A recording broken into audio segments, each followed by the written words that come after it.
बिहार को मैं अच्छी तरीके से जानता हूं, इनकी तकलीफों को भी जानता हूं। बिहारियों की तकलीफों को जानते हैं। क्या जानते हैं? 8 साल से केंद्र की सत्ता में है और 16 साल लगभग बिहार के सत्ता में रहे और किए क्या है बिहारियों के लिए और बिहार के लिए, और आज आगे उठाकर भी बदलाव करो बदलाव करो। अगर बिहार की तकलीफों से आपको हमदर्दी होता तो आप इस तरह बोलते नहीं, आज कुछ किए होते जो दिखता हमें, लेकिन कुछ किए ही नहीं।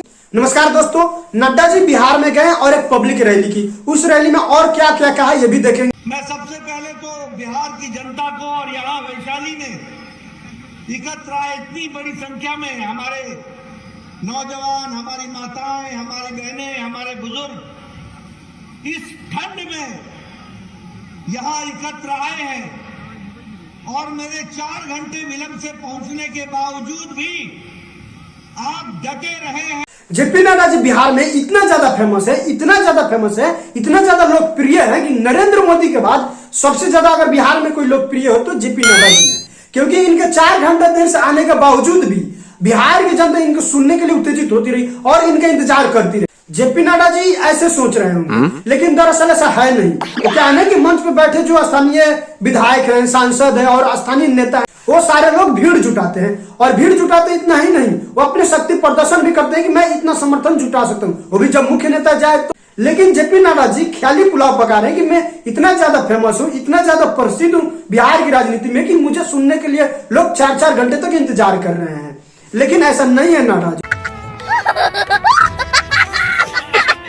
बिहार बदलाव चाहता है और नई उमंग के साथ खड़ा होना चाहता है। अब आपको कितना बिहार में बदलाव चाहिए? कभी आप सत्ता में पार्टनरशिप ही करते हैं, फिर बाहर हो जाते हैं, फिर पार्टनरशिप ही करते हैं, फिर बाहर हो जाते हैं। अब बिहार में आपको कितना बदलाव चाहिए?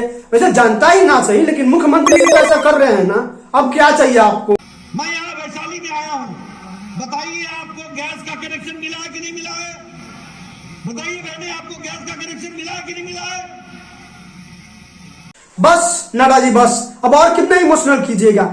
नड्डा जी की अपार गर्जन के बाद जिस तरह से पब्लिक का रिस्पांस आ रहा है, मतलब कोई आवाज ही नहीं आ रहा है। इससे मुझे एक बात याद आ गया कि जो बादल खूब गरजता है अगर वो पानी नहीं बरसाता है तो समझ लीजिए कि बादल किसी काम का नहीं। वैसे पे नड्डा जी जिस टॉपिक पे बात कर रहे हैं, इन्हें समझ लेना चाहिए कि उस किस टॉपिक पे बात कर रहे हैं। एक गैस कनेक्शन पे बात कर रहे हैं। बिहार के ग्रामीण इलाकों में पर व्यक्ति इनकम मैक्सिमम 200 और आज गैस का दाम कितना है? लगभग 1100 रुपए। अब सोचिए 5 दिनों तक अगर एक व्यक्ति अपने खून को पानी की तरह बहाकर मजदूरी करेगा तो वह गैस ले पाएगा। अब नड्डा जी तो गैस सिलेंडर तो पहुंचा दिया और गैस का प्राइस कितना कर दिए हैं ये नहीं बता रहे हैं। बताइए, ये शाहनवाज हुसैन हमारे मंत्री थे, इन्होंने मखाना इंडस्ट्री को आगे बढ़ाने का काम किया कि नहीं किया?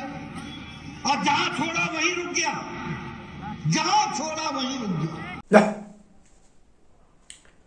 यार मैं तो इस भाषण सुन रहा हूं तो मुझे ऐसा लग रहा है कि मुझे झटका लग रहा है। 18 साल तक बिहार की सत्ता में साझेदार रही बीजेपी और 18 साल में इनके नेताओं के पास कई मंत्रालय रहा और उस मंत्रालय में अगर इनके नेता काम किए होते, बहुत सारे मंत्रालय रहा और उसमें काम किए होते तो आज वो मंत्रालय कम से कम आगे होता कि नहीं होता, उस मंत्रालय में ज्यादा विकास हुआ होता या नहीं होता। लेकिन बिहार का भी सिचुएशन क्या है कि कोई भी फील्ड हो, कोई भी नीति आयोग का रिपोर्ट हो, सब में बिहार नीचे से 1 नंबर पे आता। इतना ही योगदान है बीजेपी के नेताओं के बिहार के विकास में। बस उन्होंने बिहार की जनता के जनादेश का निरादर किया, उन्होंने बिहार की जनता के जनादेश का अपमान किया और उन्होंने बिहार की जनता को धोखा दिया। बोला नीतीश जी धोखा देलन की ना?